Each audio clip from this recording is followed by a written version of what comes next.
हमेशा की तरह कहानी पढ़ी, अच्छी लगी। कहानी कुछ यूं है कि एक राज्य में एक राजा राज करता था।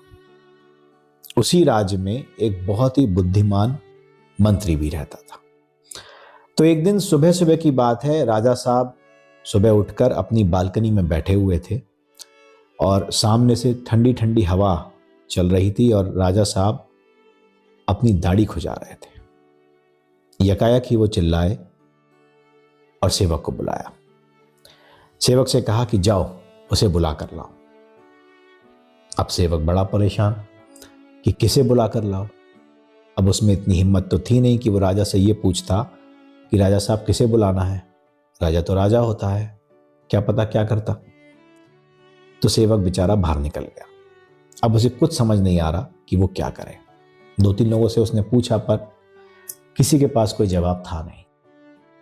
तो उसे याद आया कि चलो मंत्री जी से जाकर पूछता हूं, शायद वो मेरी मदद कर ले।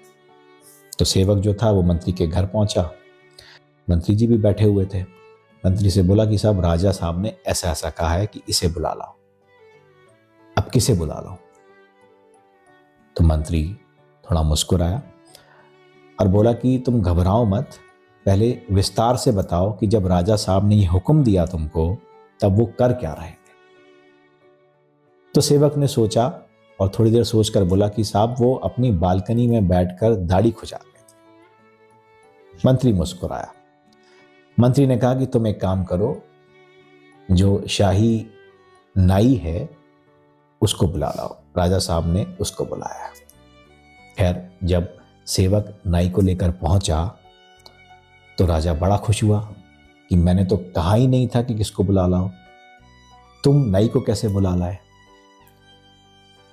सेवक ने कहा कि साहब मुझे समझ में नहीं आया था तो मैंने मंत्री जी से पूछा और उन्होंने मुझे नाई को लाने का उपाय दिया।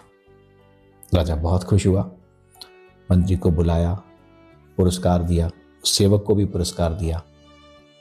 खैर, कहानी तो यहीं तक है, पर इससे जो संदेश जाता है वो बहुत गहरा है कि सवाल हम सब करते हैं। एक ही सवाल कई इंसान अलग अलग समय पे करते हैं, पर उन सब सवालों के जवाब अलग होते हैं, क्योंकि सवाल पूछने वाले की परिस्थिति अलग अलग होती है।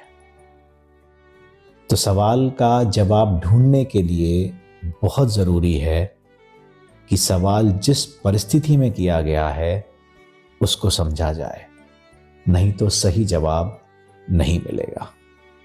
और दूसरी बात, हमारे व्यवहार को, हमारी परिस्थिति को समझने वाले दुनिया में 1 या 2 लोग होते हैं जो ये समझते हैं कि हमने कोई भी बात जब की है तो वो किस परिस्थिति में की है, क्यों की है और उसका उद्देश्य क्या है।